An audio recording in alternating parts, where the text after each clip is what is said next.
poder conocerlos. Ojalá esto ya se termine pronto. No tengo aún comunicaciones oficiales en cuanto a volver a la presencialidad. Nosotros dijimos al inicio del cuatrimestre que es probable que el próximo parcial se tome de una manera presencial.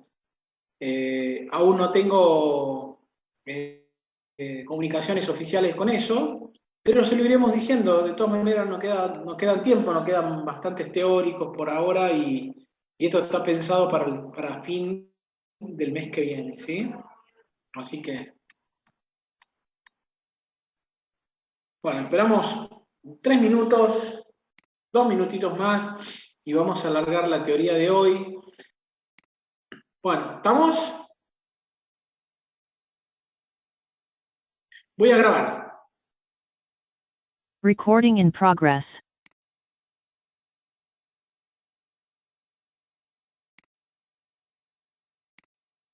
Bueno, nos toca revisar el día de hoy lo que llamamos complicaciones agudas y complicaciones crónicas de la diabetes, ¿sí? ¿Recuerdan solamente a manera de un refuerzo o recordatorio qué era diabetes mellitus? Diabetes dijimos que es un conjunto de enfermedades, aunque el 80 o más de los casos hagamos referencia a diabetes tipo 2, pero un conjunto de enfermedades metabólicas que se caracterizaba por hiperglucemia crónica, provocada por la deficiencia real o relativa, ¿no? Porque había situaciones en las cuales había personas en las cuales no formaban la insulina, u otras en que sí la formaban y hasta incluso en exceso, pero que tenían alteraciones en la, en la periferia, ¿no? En la acción periferia en sus receptores, ¿sí? Sea por deficiencia o sea por alteración periférica, estas personas viven con hiperglucemia. Y ahora vivir con hiperglucemia, sobre todo lo que llamamos mal control metabólico, lamentablemente trae complicaciones, ¿sí? Y eso es lo que vamos a ver el día de hoy, ¿sí? Ahora, ¿cómo se definen estas complicaciones crónicas? Vamos a empezar con las crónicas y dejaremos las agudas para la segunda mitad de la teoría. Las complicaciones crónicas de la diabetes se definen en macroangiopatía y en microangiopatía, ¿sí? O después una conjugación a veces de ambas, macro y micro, que se llaman neuropatía autonómica, pero la vamos a tocar más adelante. Dado que la mayor parte de las complicaciones de diabetes mellitus se asientan sobre el territorio vascular, es acá que se divide estas complicaciones en cuando se comprometen arterias de mediano o gran tamaño, y se llama macroangiopatía, cuando se comprometen entonces arterias de mediano y gran tamaño. ¿Cuáles son las arterias de mediano? Generalmente las arterias que tienen túnica media, túnica elástica, ¿sí? Todas las arterias de la anatomía que ustedes han estudiado el año pasado, radial, cubital, carotidia, coronaria, aórtica, mucho más. Entonces estas ateromatosis en grandes territorios arteriales se llaman macroangiopáticas. O puede ser, en el otro extremo de las cosas, el compromiso en la microcirculación. La microcirculación son los capilares, prácticamente estas no suelen tener túnica media al menos, y se denominan microcirculación, y esta es la microangiopatía, ¿sí? Entonces existe daño macrovascular o microvascular, y vamos a detenernos mucho más en este daño microvascular para explicar algunas de las complicaciones más relevantes de la diabetes, ¿sí? ¿Qué es la microangiopatía? Lo que va ocurriendo en la diabetes mellitus es un engrosamiento de la membrana basal. La membrana basal, ustedes saben que es una de las membranas que constituye la pared de los capilares. Y esa membrana basal se va aumentando de grosor, producto de la hiperglucemia, ¿sí? Pero también hay otros factores, como por ejemplo daños genéticos, y habíamos dicho también en el práctico de la semana pasada que cuando uno trata trata clínicamente, y cuando uno estudia a los pacientes con diabetes, no son pacientes que están con esta sola enfermedad, sino suelen conjugar una serie de otros factores, ¿sí? Por eso no es solamente mirarnos o concentrarnos en sus glucemias, sino también considerar la obesidad, que es el 80% de los diabéticos tipo 2, la hipertensión arterial, el sedentarismo y muchos otros factores como el tabaquismo y demás, ¿no? Entonces, hay otros factores que contribuyen a ese daño y que no es solamente la hiperglucemia, pero la hiperglucemia explica bastante del daño a la membrana basal glomerular. La membrana basal, perdón, de los capilares. Adelante glomerular para hablar de nefropatía. O sea, ¿cómo contribuye la microangiopatía? Es con el engrosamiento de la membrana basal en los capilares, ¿sí? Esto es microangiopatía. Ahora, metámonos dentro de uno de los territorios. Cuando nosotros vamos a hablar de microangiopatía, vamos a hablar de 3 territorios donde existe microcirculación, que es la retina en el ojo, la retina, y hablaremos de diabetes y daño ocular, hablaremos de nefropatía diabética a nivel del daño en los glomérulos, y hablaremos de neuropatía periférica a través de los vasitos que se llaman vasa nervorum, que son la microcirculación que transporta nutrientes y oxígeno al nervio periférico.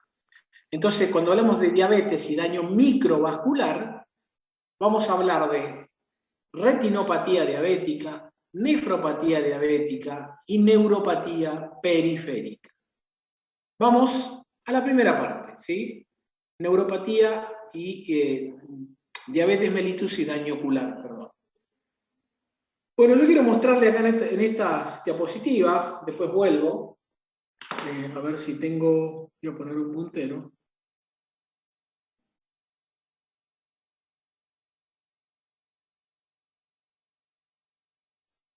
Aquí está. Ustedes ven, esto es el ojo, ¿no?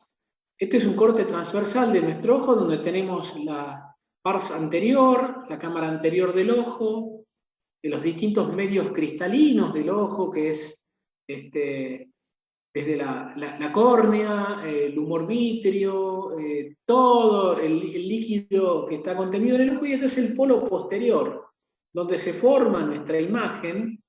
Y ustedes ven acá este nervio que sale acá y que se está prácticamente saliendo. Todo esto está contenido obviamente en nuestras órbitas.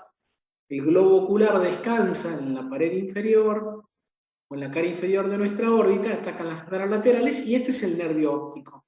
Y ustedes acá ven en una coloración también rojiza y después azulada, lo que se llama arteria y vena central de la retina, ¿sí? El polo posterior está compuesto por un tejido nervioso central, especializado, es más, tiene casi conexión directa. Sus axones tienen conexión directa y muy corta, porque aquí ya prácticamente están los lóbulos frontales del cerebro. Entonces tiene conexión directa, decía, con la corteza cerebral, ¿sí? Entonces, este es un ojo visto de manera perpendicular, y ustedes acá ven cómo en la parte posterior del ojo, en lo que es concretamente la retina, se fue desarrollando daño con la aparición de exudados, hemorragias o engrosamientos, que es lo que voy a explicar acá. Cuando hablamos de diabetes y daño ocular, vamos a hablar entonces de retinopatía, que es una enfermedad progresiva de la retina, en la cual la retina, ustedes ven cómo es una retina normal. Acá esto es una foto, imaginémonos que el corte transversal ahora lo estamos viendo frontal, ¿sí? La retina tiene esta estructura pálida que se llama papila óptica, y por la papila entran el nervio, la arteria y la vena central de la retina, y van ramificándose con sus distintas ramificaciones en la retina, ¿sí? Y hay otra estructura que adyacente un poquito a la papila, que se llama mácula. Fíjense en acá, la retinopatía diabética, vamos a tratar de explicar cómo se forman los daños que tienen que ver con la generación de hemorragias, la generación de aneurismas o de exudados que se van depositando en en la retina y que naturalmente comprometerán la visión de las personas con diabetes, ¿sí?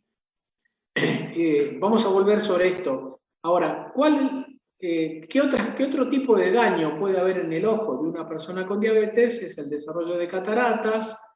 Las cataratas es la opacificación del cristalino. El cristalino es un líquido, ¿no es cierto?, una estructura tipo gelatinosa que forma parte de los medios transparentes del ojo.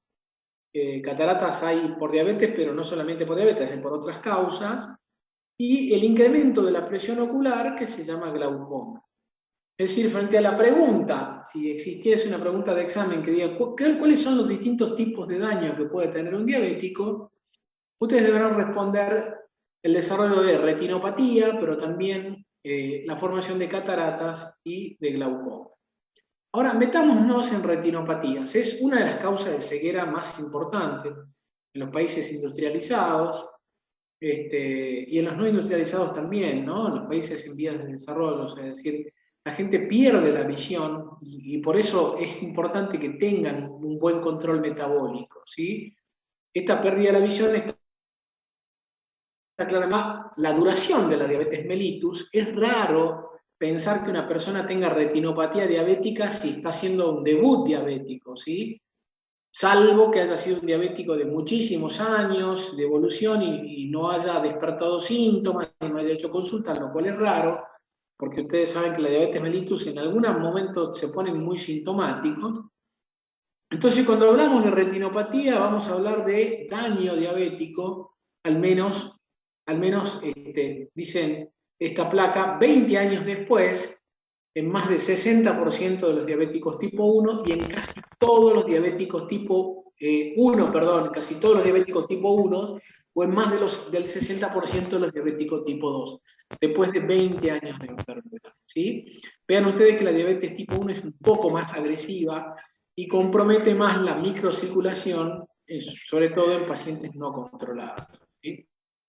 ¿Qué se desarrolla la retinopatía diabética? Bueno, hay factores de riesgo para el desarrollo. Dijimos, el tipo es mucho más frecuente en tipo 1, menos en tipo 2. La duración de la diabetes. Cuanto más larga, hay diabéticos que nos va a tocar controlar más adelante y que probablemente tengan 30, 40 años de enfermedad. Estos 40 años de enfermedad con diabetes, y si en algún momento hubo mal control metabólico, sin duda que le hará pagar un costo, y esto tendrá que ser, por ejemplo, retinopatía o nefropatía diabética, ¿sí? Entonces, es más frecuente en los tipo 1 y probablemente me encuentre mucho más frecuente en los diabéticos de larga edad. Ahora, claramente va a estar mucho más presente cuando el control glucémico es malo.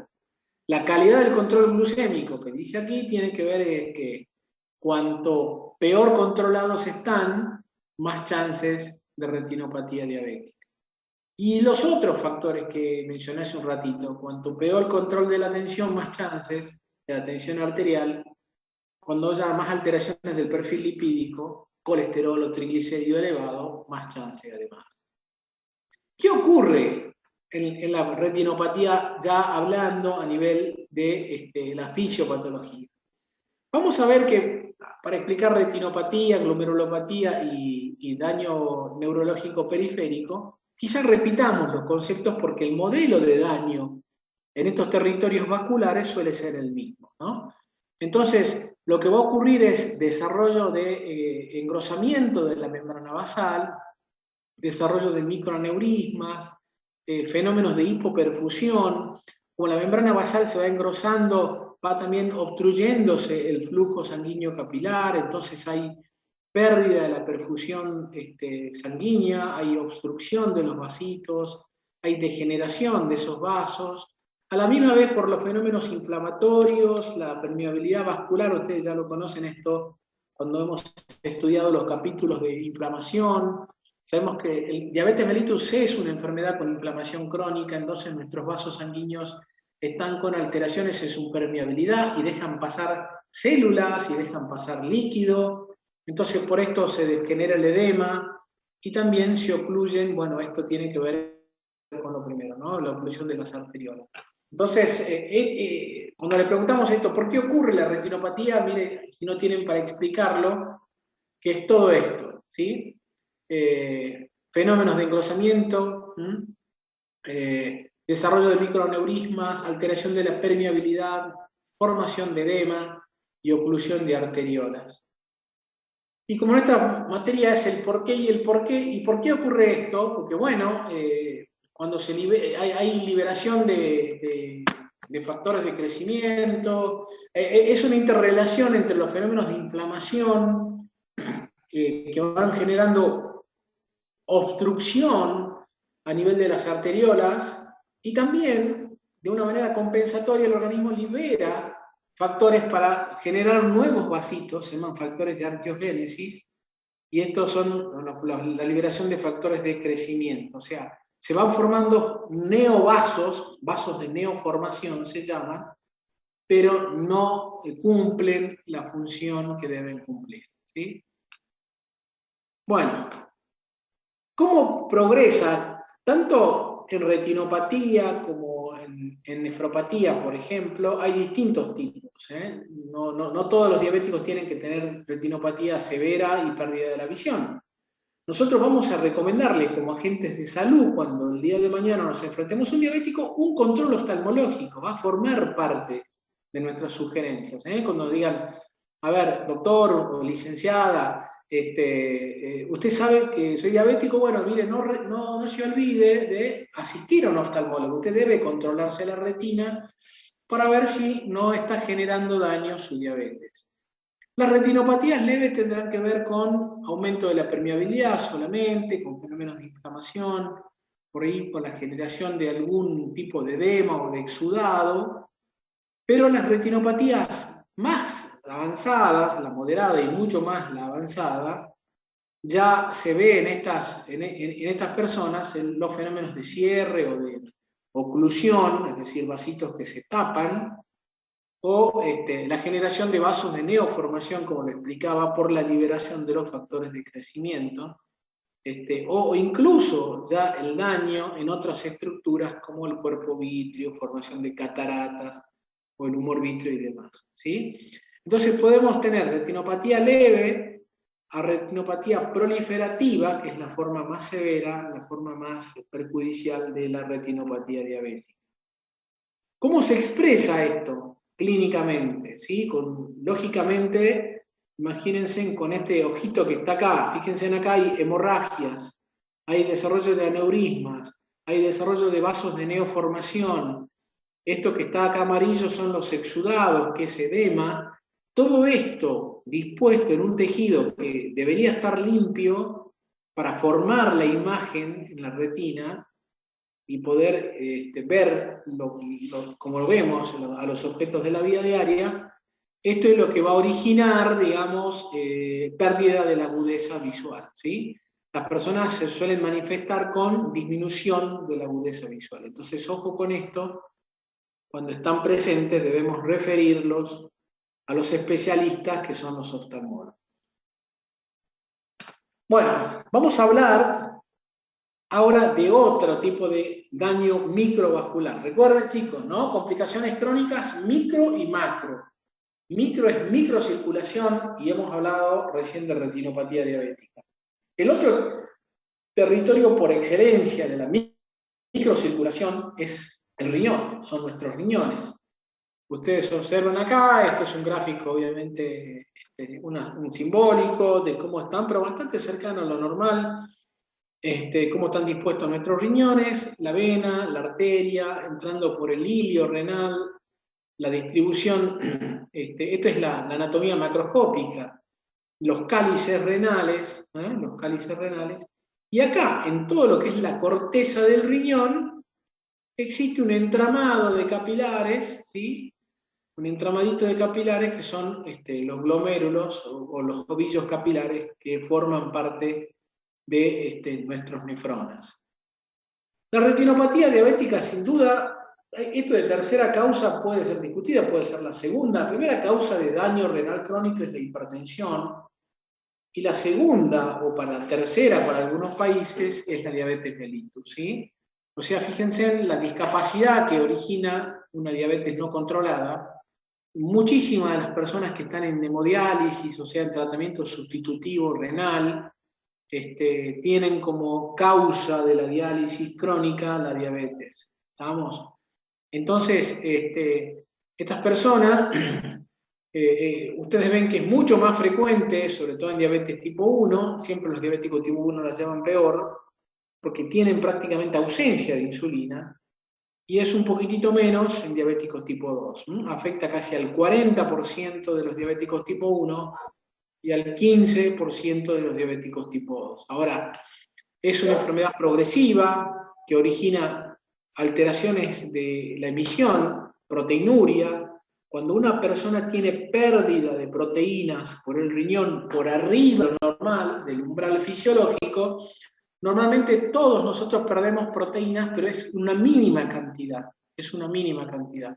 Existen situaciones fisiológicas como el ejercicio, o ciertamente patológicas como la fiebre, por ejemplo, que pueden hacernos que nuestras membranas basales hagan perder más proteína de lo común, pero acá estamos hablando de una proteinuria muy importante, ¿no? O sea, de una pérdida de proteínas por el riñón por arriba del umbral fisiológico, ¿sí?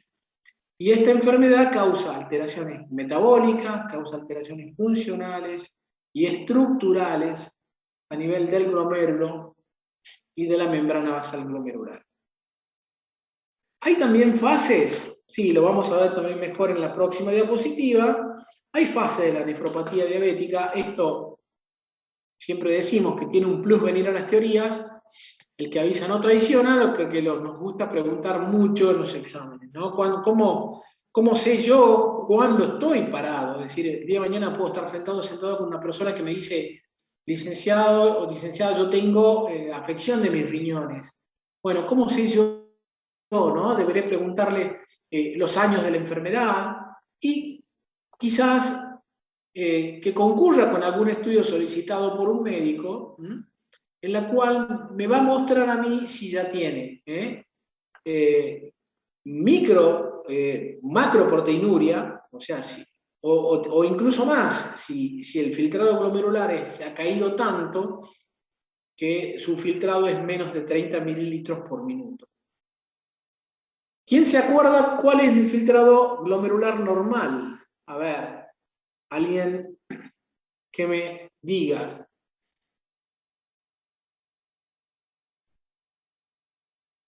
¿Cuál es el filtrado glomerular normal? ¿Cuánto es lo que filtran nuestros riñones? ¿Cuántos mililitros por minuto filtran nuestros riñones? ¿Alguien lo sabe? ¿Sí? 100, 120. 100 a 120 mililitros por minuto. Miren, nuestra sangre, nuestra volemia, pasa muchísimas veces por los riñones. ¿Sí? Vaya si no son órganos que tenemos que cuidarlos, teniendo vida saludable y evitando el desarrollo de enfermedades que sean, que afecten a nuestros riñones, la hipertensión y la diabetes justamente, ¿sí? Entonces, una persona, dije, filtra más o menos 100 mililitros por minuto en las nefronas, vuelvo a compartir, acá estamos hablando de que una persona que tiene insuficiencia renal o nefropatía diabética avanzada están con menos de 30 mililitros por minuto. Pero antes de llegar a esta fase avanzada han ido, desarrollando las distintas etapas. Lo veamos acá que me parece que está un poco clarito, mejor. Desde la insuficiencia renal crónica, terminal, donde la persona no tiene otra posibilidad que entrar en hemodiálisis, la hemodiálisis es la sustitución del trabajo renal, o sea, son personas que se conectan a máquinas y esas máquinas filtran y prácticamente hacen de cuenta que son riñones, o sea, producen un filtrado, se conectan 3, 4 horas al día, fíjense en la discapacidad que eso genera. Al inicio, generalmente una persona desarrolla la nefropatía diabética terminal en muchos años. Se dice que al principio, los primeros cambios que se ven en un riñón de un diabético son el aumento del flujo sanguíneo renal. O sea, cuando empezamos a perder de manera compensatoria, empezamos, digamos, a hiperfiltrar. Hay una etapa inicial de hiperfiltrado, pero eso dura solamente un poquito, un breve tiempo, para empezar a desarrollar los cambios estructurales que tienen que ver con el aumento de la membrana basal glomerular, y como también acá se generan factores de crecimiento, liberación de factores de crecimiento, hay desarrollo de lo que se llama expansión mesangial, o sea, el desarrollo de nuevas estructuras en formas de semiluna a veces que ocupan el mesangio, ¿sí? No quiero complicarles mucho, lo que vamos a ver en las fases iniciales son, de manera compensatoria, un incremento del flujo sanguíneo, una pérdida muy breve, muy chiquita de proteínas que se llama albuminuria o microalbuminuria, y el incremento de la membrana basal glomerular con la expansión del mesangio. Este es el inicio preclínico. ¿Por qué preclínico? Porque quizás un paciente, si ven los cambios de la intensidad de la pantalla, es que estoy con problemas con el eléctrico acá donde estoy dando la clase. En la fase preclínica el paciente no percibe estos cambios. Es decir, en sus riñones están ocurriendo todo esto, expansión mesangial, factores de crecimiento, aumento de la membrana basal capilar, pero él prácticamente está como si nada, o pérdida de una pequeña cantidad de proteína que se llama microalbuminuria. El problema es que esto, si no se corrige, si él no corrige las alteraciones metabólicas o el desorden metabólico de su enfermedad, va a pasar de la microalbuminuria a la proteinuria establecida, ¿sí? O sea, de perder pequeñas fracciones de proteínas a perder grandes y cada vez más grandes cantidades de proteínas. Además, a elevar la presión arterial, ¿sí? Y esto se da habitualmente entre los 5 y los 11 o 15 años de diabetes, y de ahí en adelante avanzará al fallo renal crónico establecido, ¿sí?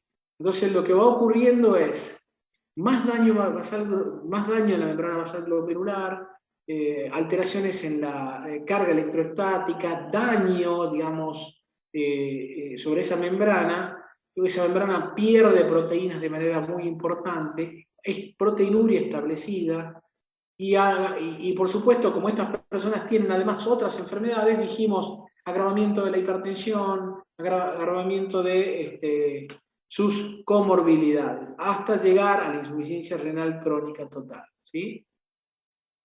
¿Qué es lo que ocurre a nivel de la fisiopatología? Dijimos, ¿por qué se daña nuestra membrana? Y bueno, vamos a ver que es parecido a lo que pasaba en la membrana de la retina, de los capilares retinianos, porque la membrana basal glomerular altera su permeabilidad, eleva la concentración del sorbitol, la glucemia elevada tiene glucotoxicidad directa sobre estas estructuras,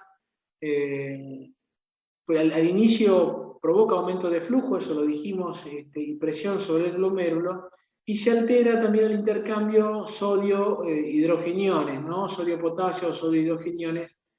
Estos son los mecanismos fisiopatológicos para explicar el daño sobre la membrana basal de nuestro glomérulo. Fíjense en acá cómo termina el riñón de un diabético de ser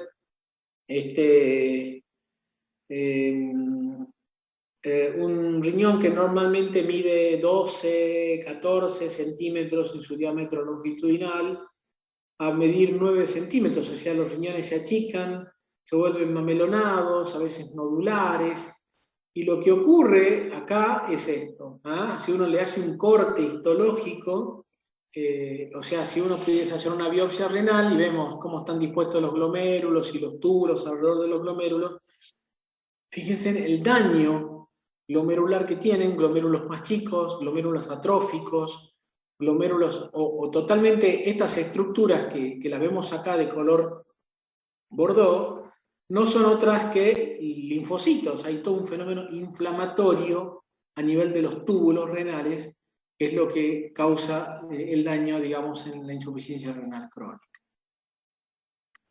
Bien, entonces, ¿qué puedo decir para manera de resumir? que decimos que es una causa muy importante de daño renal crónico en nuestras sociedades, que hay 4 fases. Estas fases se van desarrollando en un periodo inicialmente preclínico, donde el paciente no percibe ese daño hasta prácticamente 20 a 30 años después, si no hay buen control metabólico al desarrollo de la insuficiencia renal terminal, que vamos desde la generación de daño o pérdida de microalbuminuria hasta la proteinuria establecida, ¿sí? La caída del filtrado y la aparición de otras situaciones como la hipertensión arterial. Bueno, nos metamos en la otra y en la última de las complicaciones, que es la neuropatía diabética. ¿Qué es la neuropatía? Acá sí hay un montón de síndromes, ¿sí? Clínicos. Estos síndromes afectan distintas áreas del sistema nervioso como consecuencia de los trastornos metabólicos, ¿sí? Pueden darse diversas manifestaciones, aunque frecuentemente la más común es la oligosintomática, esto lo vamos a explicar, es decir, puede estar afectado el territorio de los talones, de las manos, de los nervios intercostales, aunque lo más común es que aparezcan 1 o 2 territorios comprometidos, no varios, y es una de las complicaciones más frecuentes de la diabetes mellitus también, ¿sí? Bueno, el capítulo neuropatía diabética comprende neuropatía periférica, neuropatía multifocales y neuropatías autonómicas. Esta me gustaría dejarla para el último, para explicar que la neuropatía autonómica es el daño que causa la diabetes mellitus en nuestro sistema nervioso autónomo, ¿no? El sistema nervioso que no controla nuestra voluntad. En este sí, el sistema nervioso motor lo controla. De hecho, que cuando yo quiero elevar la mano o hacer un acto motor, nuestra secuencia es, hay una activación de la corteza y yo emito el movimiento. Bueno, la neuropatía autonómica tiene que ver con, por ejemplo, la función digestiva. Si yo le dijera a ustedes, chicos, a ver, vamos a digieran un poquitito más los alimentos, o traten de tener diarrea en este momento, ya ustedes no lo van a hacer porque naturalmente la función motora, o sea, el tránsito intestinal, no está gobernado por la voluntad. Lo mismo lo ocurre con la frecuencia cardíaca, lo mismo si yo le dijera, a ver, vamos, les pido que suden en este momento y que lo hagan urgente, todo lo que es la piloerección, digamos, el famoso se me pararon los pelitos o la sudoración, tienen que ver con el gobierno del sistema nervioso autonómico, no el de la voluntad. Bueno, todo esto también se compromete en la diabetes, pero eso se conoce como neuropatía autonómica. Vamos a ver lo de esta primera parte, lo de la izquierda, ¿sí? La patogenia es prácticamente la misma. Acá nosotros tenemos un axón. Fíjense, este es el axón, ¿sí? El axón, ustedes saben que una neurona está compuesta por el cuerpo de la neurona y por sus terminales, que son el axón. Y el axón tiene una envoltura, que es una envoltura de mielina, y acá vamos viendo cómo la glucosa puede, o la hiperglucemia, puede generar daño tanto en la envoltura como también digamos, en el sistema nervioso en sí mismo, que es el axón, ¿sí? La envoltura es las células de Schwann, ¿sí? Entonces, la hiperglucemia puede ejercer toxicidad directa, como lo habíamos dicho, en relación a la nefropatía diabética. Genera alteraciones bioquímicas, como acá estamos viendo, como por ejemplo a través de los procesos de reducción de NAT-fosfato a NAT-fosfato reducido, pueden originar daño oxidante, ¿sí? Entonces hay alteración por fenómenos de oxidación. Hay también generación de metabolitos intermedios, es decir, la glucemia o la hiperglucemia genera metabolitos intermedios, eso es, por ejemplo, el sorbitol, y el sorbitol genera daño mótico a las membranas, en este caso a la membrana axonal. Hay mediación de fenómenos inflamatorios, ¿no? Por todos los metabolitos intermedios, o sea, todas nuestras citoquinas, llevan al engrosamiento de los vasitos de los vasos nutricios, que nos pasa nervorum, y el axón pierde toda esta envoltura y existe un fenómeno que se llama de desmielinización. Cuando perdemos la mielina, siempre usamos esa comparación medio grosera, entre comillas, que es el cable y la envoltura, ¿no? Nosotros en los cables de electricidad, ustedes ven que van envueltos en un material que podemos tocarlo sin que nos dé la corriente. Esa envoltura sería la célula de Schwann y la mielina, y por dentro van, ¿no?, el cobre, que es el que transmite la electricidad. Bueno, por dentro sería el axón. Y cuando existe daño metabólico por diabetes, esa vaina de mielina se pierde y queda totalmente descubierto el axón, y ahí tenemos una neuropatía desmielinizante. Bueno, entonces, los fenómenos fisiopatológicos es toxicidad directa, alteraciones bioquímicas de la bomba, digamos, productos, metabolitos intermedios de la glucosa como el sorbitol, daño inflamatorio por mediadores y todas estas cosas, ¿sí? Ahora, ¿cuáles son los tipos de neuropatías? ¿Sí? La más común es la neuropatía periférica, y la más común es la sensitiva, simétrica y distal. Y paso a explicar qué significa esto. Bueno, sensitiva, ustedes saben que nuestros nervios periféricos pueden ser motores o sensitivos, ¿sí? Motores que gobiernan nuestra voluntad, sensitivos son los que transmiten los estímulos dolorosos, los estímulos del calor y demás, ¿sí? Entonces, cuando tenemos afección por neuropatía diabética, no se compromete más la sensibilidad que la motricidad. Por eso la neuropatía más común es la sensitiva. Es simétrica, porque suele afectarse, hablando de los miembros inferiores, por ejemplo, los dos miembros por igual. No es que una pierna no tengo sensibilidad y la otra sí. Cuando estemos frente a una persona que nos cuenta esto, parestesias, que son alteraciones de la sensibilidad, calambres, dolor o ardor, y lo manifiestan generalmente de noche, nos dicen, licenciado, doctor, siento que a la noche me viene un calor importante a los talones, que tengo que sacar los pies de las sábanas, es casi un dolor. El calambre es una forma de dolor. El estímulo tipo calambre se transmite por las mismas vías del dolor, entonces casi se homologa con el dolor. O cuando nos dicen, siento que perdí una redundancia, perdí la sensibilidad de mis pies, no lo siento como antes, cuando me calzo los zapatos no tengo buena sensibilidad.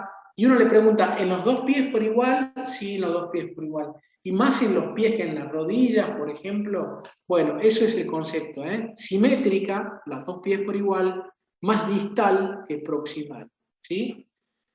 Se las describieron como la distribución en bota, como si tuviésemos una bota. O sea, suele haber más compromisos en los pies y menos en las rodillas o menos en los muslos. O también cuando hablamos de miembros superiores llamamos neuropatía en guante. ¿Bien?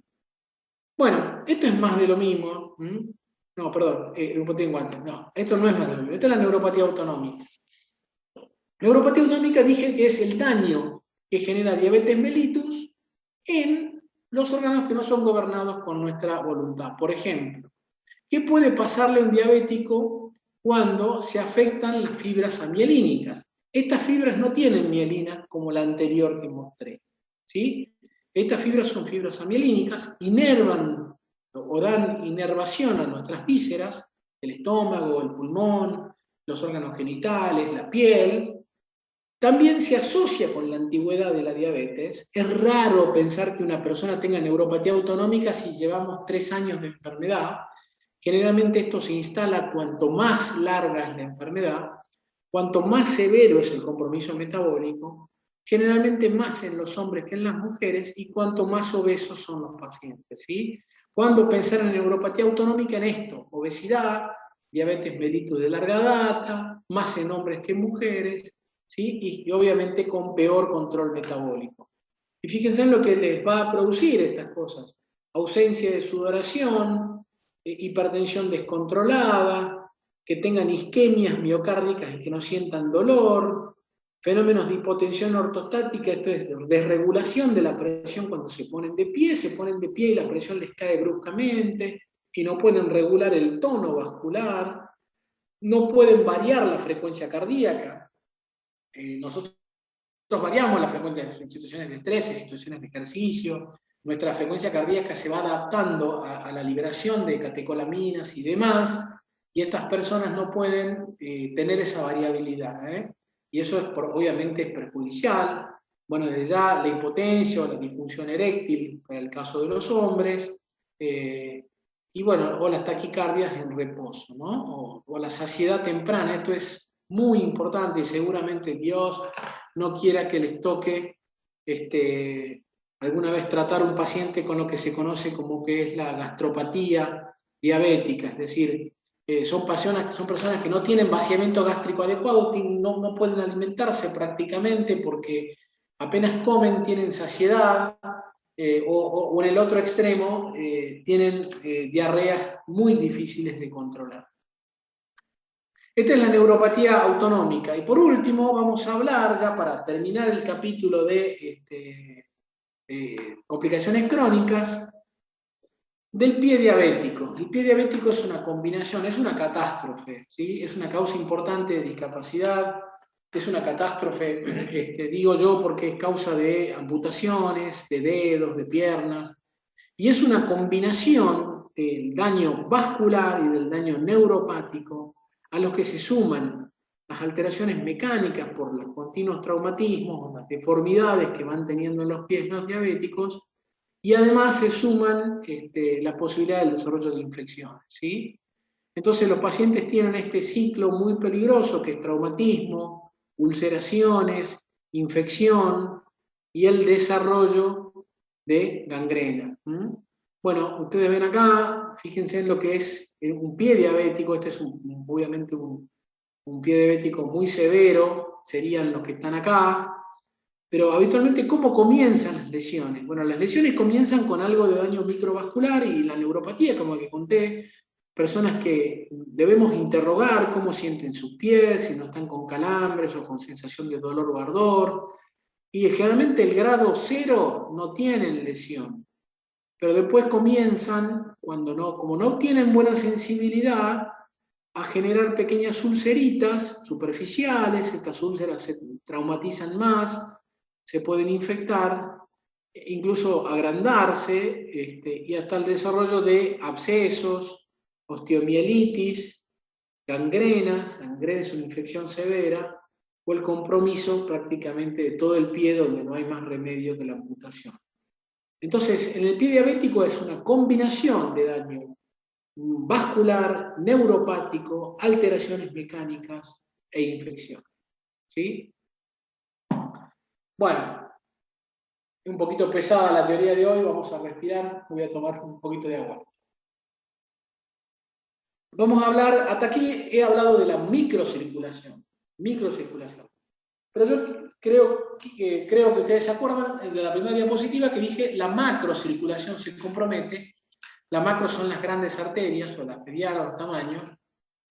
Y la macrocirculación, claramente, el fenómeno es la aterosclerosis. Tendremos una clase de aterosclerosis más adelante. Esta aterosclerosis es más acelerada en los diabéticos que en los no diabéticos. Los territorios comprometidos son los mismos, pero obviamente es un proceso mucho más acelerado. Y lo que está afectado son las arterias coronarias, las carótidas, las tibiales, la peronea. Provocan alteraciones en la pared, y hay otras concausas como la hipertensión arterial, ¿sí? La patogenia es prácticamente la misma: engrosamiento de la íntima, engrosamiento de la pared, estrechamiento de la luz, anormalidades en la coagulación. ¿Y cuáles son las manifestaciones de la macrocirculación? Bueno, el desarrollo, si se tapan las arterias coronarias, lógicamente los pacientes tendrán manifestaciones de enfermedad coronaria, ¿sí? Esto es dolor de pecho, anginas de pecho, disnea cardíaca. Si se tapan, bueno, las arterias coronarias desarrollarán insuficiencia cardíaca de origen isquémico, o si lo que se tapan son las carótidas o las arterias cerebrales, media, anterior o posterior, las personas desarrollarán déficit en los distintos territorios, que pueden ir desde isquemia, o los llamados ACV isquémicos, ¿no? Los accidentes cerebrovasculares, ¿sí? En todas sus manifestaciones. O si las que se tapan son las arterias periféricas, estas son las ilíacas, las femorales, las tibiales, las personas tendrán un síntoma que se llama claudicación o dolor. Claudicación intermitente es el dolor en la marcha.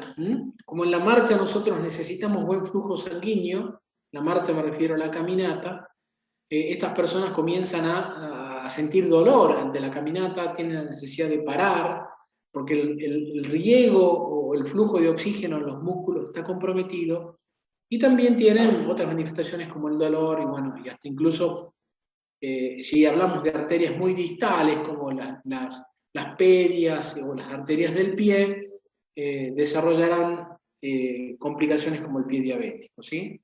Y hay otra complicación que también es la miocardiopatía diabética. Bueno, chicos, ¿hasta acá vamos bien? Sí, profe. Bueno. ¿Tienen alguna pregunta? ¿Tienen alguna pregunta hasta acá? ¿Les parece? Porque vamos a meternos en las complicaciones agudas de la diabetes, ¿sí? Yo, a manera de resumen, les podría decir, piensen que diabetes mellitus compromete entonces macro y microcirculación, que en la microcirculación los territorios más afectados suelen ser la retina, el riñón y los vasitos, los vasa nervorum de los nervios periféricos, que prácticamente las tres, con algunas particularidades, quizás el más estudiado es el modelo renal, conjugan daño por aumento del grosor de la membrana basal, pero también hay toxicidad directa por la glucosa, metabolitos intermedios como el sorbitol. Ojo con esto que nos gusta preguntar, ¿por qué se genera el daño, ¿sí? En las membranas basales? Y hay que explicarlo, los fenómenos de inflamación, la hiperglucemia con la toxicidad directa, la generación de productos como el sorbitol y el daño osmótico que genera el sorbitol. Bueno, todo eso genera daño a nuestros pequeños vasitos sanguíneos y terminamos teniendo el daño a la microcirculación. Y en contrapartida tenemos la macrocirculación, las grandes arterias, las que nos palpamos, ¿sí? Ahí el daño está más que nada en la túnica media, en el engrosamiento, en el depósito de placas de colesterol, en el fenómeno de aterosclerosis que vamos a estudiar, creo que la próxima semana.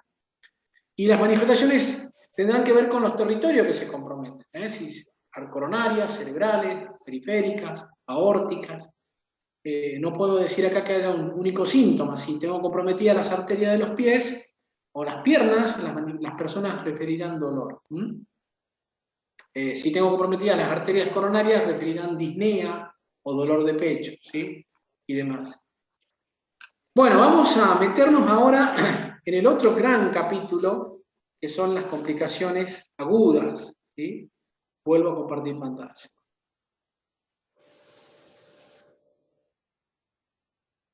Cuando hablamos de complicaciones agudas de diabetes mellitus, vamos a referirnos a tres grandes complicaciones. La cetoacidosis diabética, el síndrome hiperosmolar o el estado hiperosmolar no cetósico y la hipoglucemia, ¿sí? Entonces, tres grandes complicaciones. Pero vamos a separarla, la hipo, por un momentito, y vamos a tratar de entender estos dos síndromes que tienen nexo en algunas situaciones y que tienen diferencias. Y vamos a ver en qué se parecen y en qué se difieren. En qué difieren y dónde puede pensarse uno u otro síndrome, ¿sí? Vamos a ver. Hagamos algunas consideraciones. Las complicaciones agudas son muy frecuentes, son comunes en los ingresos a emergencia, ¿sí? Nosotros creo que un montón de veces citamos así en los casos clínicos a personas descompensadas para hablar de cetoacidosis o estado hiperosmolar. Y prácticamente tenían una mortalidad muy alta, porque imagínense cómo era la diabetes antes que se descubra la insulina. La insulina se descubre prácticamente hace 100 años, ¿sí? Y cómo podían, imagínense el daño y la morbilidad y la mortalidad que tenían los diabéticos 100 años atrás, ¿sí? Entonces porque prácticamente el tratamiento de estas enfermedades, de estas complicaciones, perdón, tiene que ver con la reposición de la insulina, y cuando no se disponía de ese fármaco, la mortalidad era altísima, ¿sí? Ahora ha disminuido muchísimo, por supuesto, porque cuando las personas sigan descompensadas tenemos los fármacos para tratarlo, pero sin embargo siguen con una tasa de mortalidad muy alta, 5% a veces, ¿sí? Y el estado hiperosmolar, que es más común en adultos mayores, con todo esto, con todo lo que esto significa, personas grandes, con otras enfermedades, con afecciones renales y demás, tienen una mortalidad del 10 al 20%. Hablemos, ¿qué es la cetoacidosis diabética? La cetoacidosis diabética, bueno, lo que ocurre, quizá lo voy a explicar acá para después usar la figura. Tanto en la cetoacidosis como en el síndrome hiperosmolar, pero más en la cetoacidosis, hay una deficiencia absoluta. Recuerden que la cetoacidosis es una complicación muy frecuente en diabéticos tipo 1. Estos diabéticos no tienen insulina. Y como no tienen insulina, se tienen que inyectar, ¿sí? Se inyectan a través de insulina o análogos. Y una de las complicaciones, uno de los motivos muy frecuentes es la falta de la colocación de insulina, o sea, la falta de adherencia al tratamiento. Como no tienen insulina, o sea, estamos hablando de una deficiencia absoluta de la insulina, también aparecen las hormonas contrarreguladoras circulantes, que lo habíamos visto en clase pasada, glucagón, por ejemplo. Y esto, el aumento de la regulación de estas hormonas, contribuye al incremento de la gluconeogénesis y al deterioro de la utilización de la glucosa por los tejidos periféricos, ¿sí? El principal mecanismo, dice acá, de la hiperglucemia, es la cetoacidosis, es la gluconeogénesis hepática.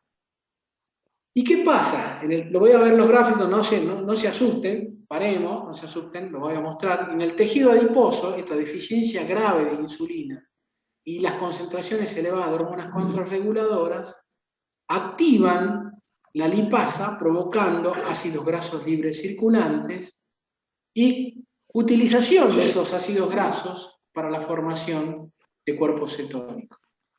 Vamos para acá, a ver si lo podemos entender. Entonces, ¿cuáles son los criterios para pensar que una persona tiene cetoacidosis? Tiene que tener hiperglucemia, naturalmente, glucemias elevadas, arriba de 300, arriba de 400.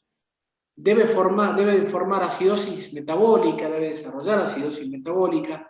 La acidosis metabólica lo estudiamos en el parcial anterior, es la situación clínica en la cual, por la formación de cuerpos ácidos, se reduce el pH, y estos cuerpos ácidos son, en este caso, los cuerpos cetónicos.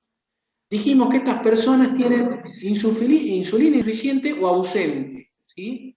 Por ejemplo, Juan, de 35 años, hace una semana no se coloca insulina, no concurre al consultorio médico para que le demos la receta, dice que ya va a ir porque tiene que trabajar, lamentablemente durante una semana no se inyecta insulina, ¿sí? Entonces, comienza a tener hiperglucemia, naturalmente, porque al no tener insulina que provoca que utilice la glucosa y la introduzca a la célula, él tiene hiperglucemia, ¿sí? Pero además, como hay una ausencia de utilización, entonces fíjense, las hormonas contrarreguladoras van a inducir al hígado a la formación de glucógeno. Este glucógeno va a aumentar más la hiperglucemia que ya generaba la ausencia de insulina. Y además dijimos que hay activación de la lipasa. La lipasa lo que hace es utiliza, como nuestro organismo no puede utilizar a la glucosa como fuente de energía porque no la puede meter a la célula, se vale de otras estructuras para la generación de energía, como son las células grasas. Estas células grasas circulan, van a aumentar su circulación en la sangre periférica, y se van a consumir en un proceso que se llama beta-oxidación, generando la formación de cuerpos cetónicos, ¿sí? Los cuerpos cetónicos son los responsables de la generación de la acidosis metabólica y de este fenómeno que aparezca en la sangre llamándose cetonemia. Ustedes lo pueden tener explicado esto, entiendo que puede ser un poquito difícil de entender, pero con cariño lo vamos a mirar varias veces en el libro y, bueno, y lo van a revisar seguramente con sus docentes, ¿sí? Pero el concepto central que yo quiero que entiendan es que para que se desarrolle cetoacidosis tiene que haber insulina insuficiente o ausente, ¿sí? Insuficiente o ausente. Entonces, hiperglucemia, generación de cuerpos cetónicos por la utilización de las células grasas para la generación de energía en un proceso que se llama beta-oxidación. Acá, entonces, quizás si ahora volvemos a leer este párrafo lo vamos a entender más. Dijimos deficiencia absoluta de insulina, aumento del trabajo de las hormonas contrarreguladoras, generación de gluconeogénesis hepática y en el tejido adiposo, activación de la lipasa, aumento de los ácidos grasos libres circulantes y formación de cetonemia. ¿Qué ocurre en el estado hiperosmolar? El estado hiperosmolar se desarrolla más, así como la cetoacidosis en los diabéticos tipo 1 porque no tienen insulina. En el estado hiperosmolar no cetósico o síndrome hiperosmolar hiperglucémico, no cetósico porque no hay cuerpos cetónicos, el proceso de la beta-oxidación acá no está tan marcadamente presente como en el anterior, porque sí, estas personas sí tienen insulina, ¿sí? Y entonces lo que tienen es una interferencia muy notable, digamos, en la utilización periférica, ¿sí? Sobre todo en el tejido adiposo y en el tejido muscular, y tienen liberación excesiva, digamos, de gluconeogénesis por parte del hígado, ¿sí? Estas personas tienen glucemias muy altas, por eso es hiperosmolar, porque una glucemia arriba de 600 cambia notablemente la osmolaridad y se ponen... Osmolaridad, recuerden que es el aumento de la concentración de los solutos en un líquido, en este caso en la sangre.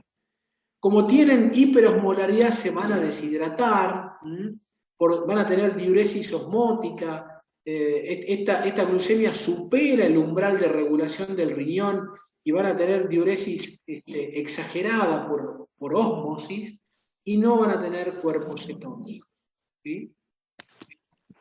La fisiopatogenia, dice acá, difiere de la cetoacidosis en que la deshidratación es más grave, porque hay diuresis osmótica, hay ausencia de cetosis, o al menos no es significativa.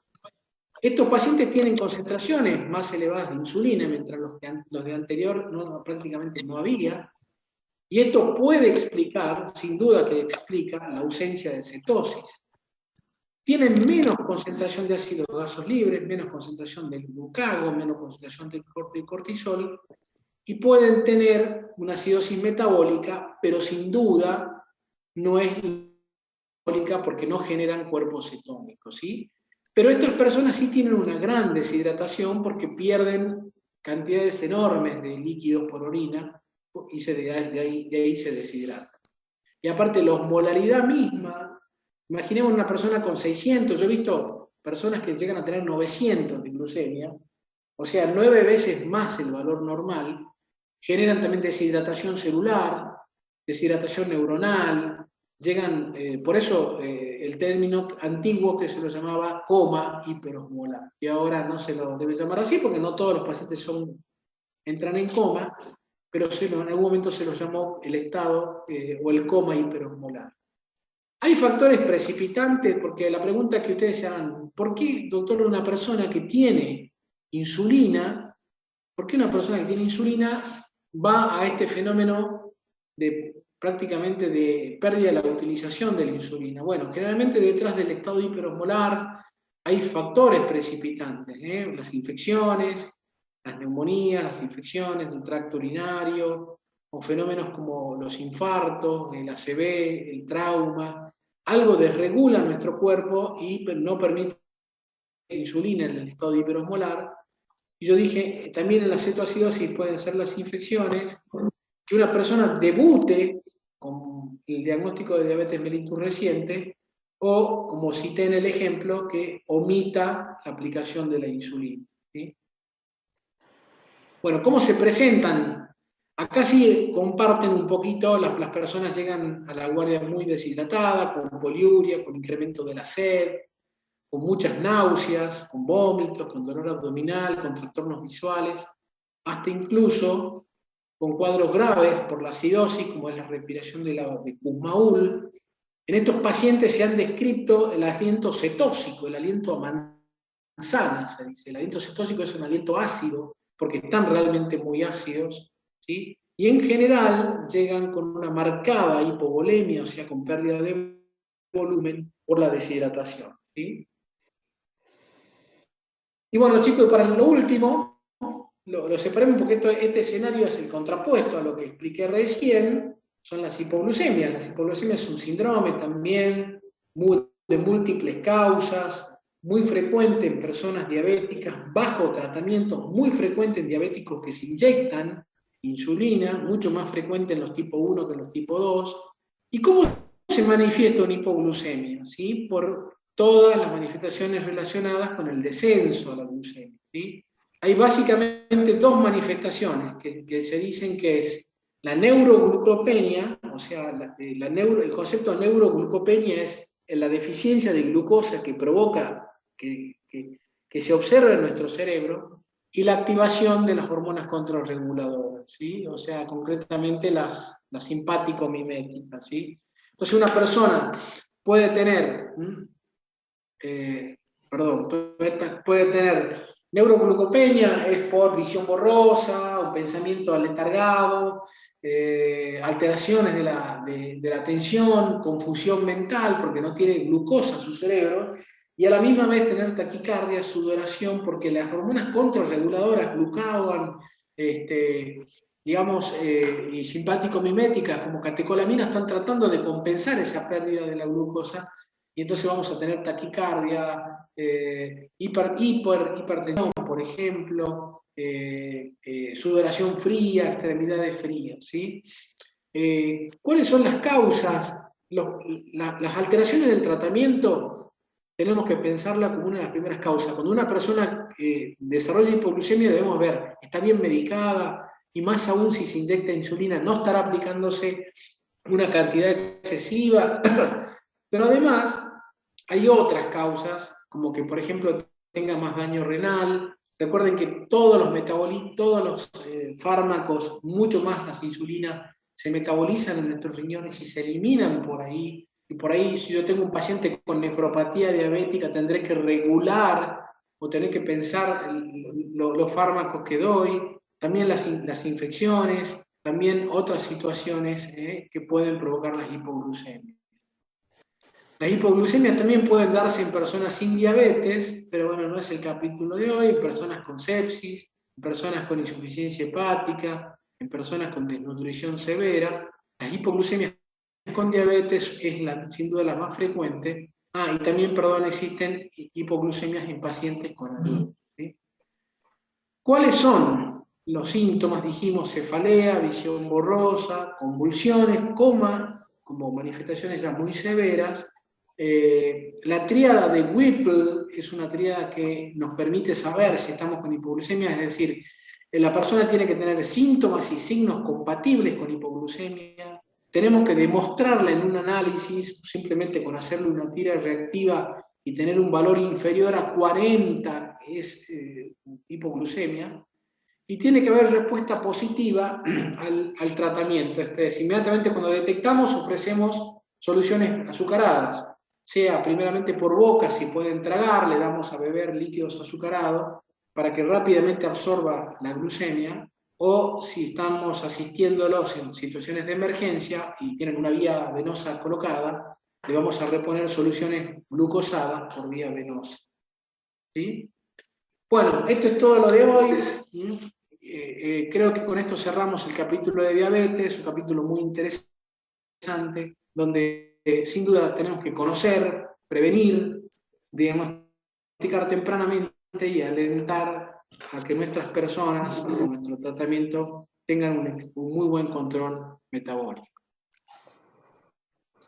Recording stopped. Bueno, he parado la grabación. Si hay alguien que quiera hacer una pregunta, es una teoría larga, complicaciones agudas y crónicas, una teoría larga, ¿sí? Marcelo me pregunta, ¿cetoacidosis se puede dar en personas con diabetes tipo 1 y 2 o solo en personas tipo 1? Muy buena tu pregunta, Marcelo. El concepto es que cetoacidosis diabética se da en personas con deficiencia de insulina, ¿sí? ¿Cuál es el modelo clásico de diabetes con deficiencia de insulina? Es la tipo 1. Recordad vos que es la infanto-juvenil, donde hay ausencia de producción por mecanismos autoinmunes y demás. Pero ahora yo te expliqué que algunos diabéticos tipo 2, que van al agotamiento de la célula beta, luego de 30 años, 35 años de diabéticos, también tienen ausencia de insulina. Y esos diabéticos son tipo 2, pero se inyectan insulina. Entonces digo, buena tu pregunta, porque puede darse en las dos diabetes, pero se dará. ¿Qué condición tienen los dos diabéticos en común? Es la ausencia de insulina, ¿sí? El diabético tipo 1 porque no la produce por mecanismos autoinmunes, el diabético tipo 2 de 30 años de enfermedad porque ya no la produce por agotamiento, ¿sí? Entonces puede darse en las dos diabetes, pero el concepto más que en cuál de las dos podría darse es, se va a dar en aquellos diabéticos que no tienen producción de insulina. ¿Sí? ¿Se entiende?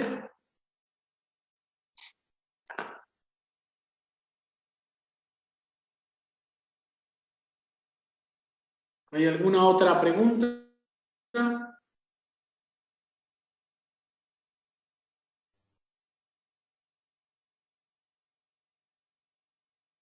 ¿A qué se debe a que un diabético baje su dosis de insulina? O sea, a que utilice la insulina lenta, 30 unidades, y le baje a menos dosis.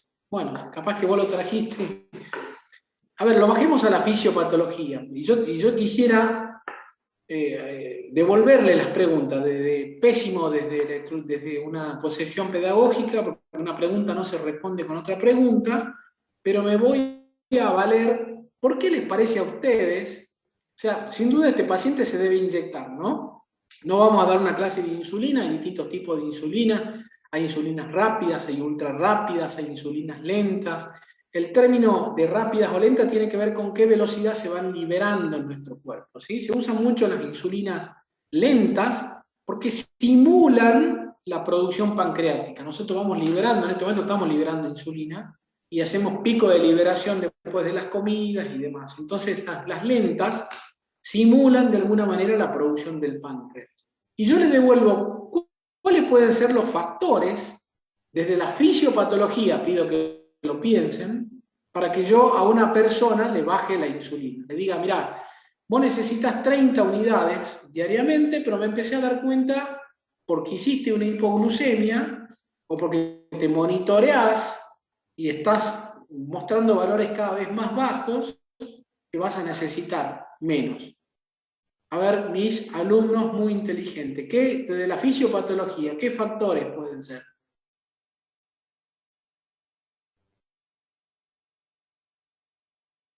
Vamos, ¿se animan?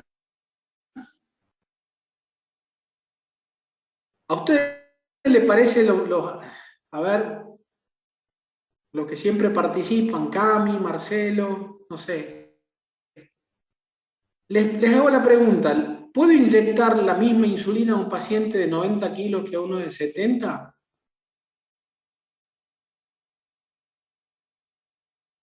No, claramente no. Exactamente, ahí bien por Andrea. ¿Puedo inyectar a una persona que come 2.000 calorías a otra que come 1.600 calorías o 1.400? Bien, bien. Claramente, si el paciente me bajó de peso, yo tengo que regularle la insulina para abajo. Si el paciente come menos, tengo que regular la insulina para abajo. Si el paciente además, que es mi paciente de años, ¿no? Ustedes futuros nutricionistas, pero él me dice, mira, licenciada, me descubrieron que mis riñones no están bien por la diabetes. Probablemente el médico le baje la insulina porque la insulina se metaboliza en el riñón. Entonces, hay un montón de factores que hacen que yo baje la insulina. el descenso de peso, la adherencia al tratamiento, las calorías que ingiere, el daño renal, el daño hepático. Todo esto se tiene en cuenta cuando yo a un paciente lo trato. También con los fármacos, naturalmente, ¿sí? Entonces creo que con esto respondí tu pregunta, ¿sí? ¿Por qué le bajo? Tendré que mirar un montón de cosas. Es muy interesante tratar los pacientes diabéticos.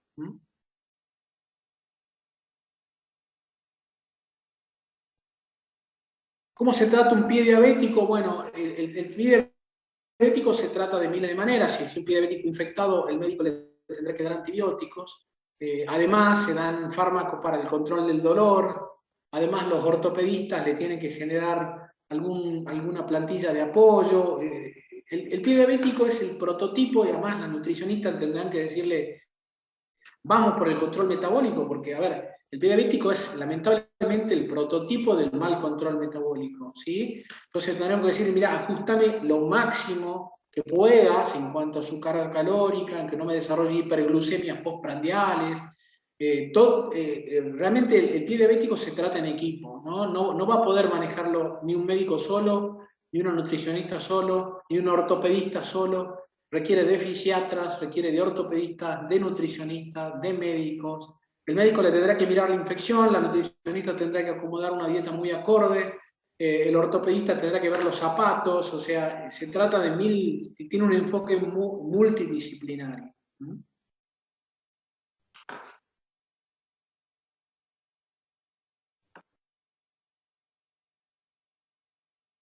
Bueno, ¿les gustó la teoría?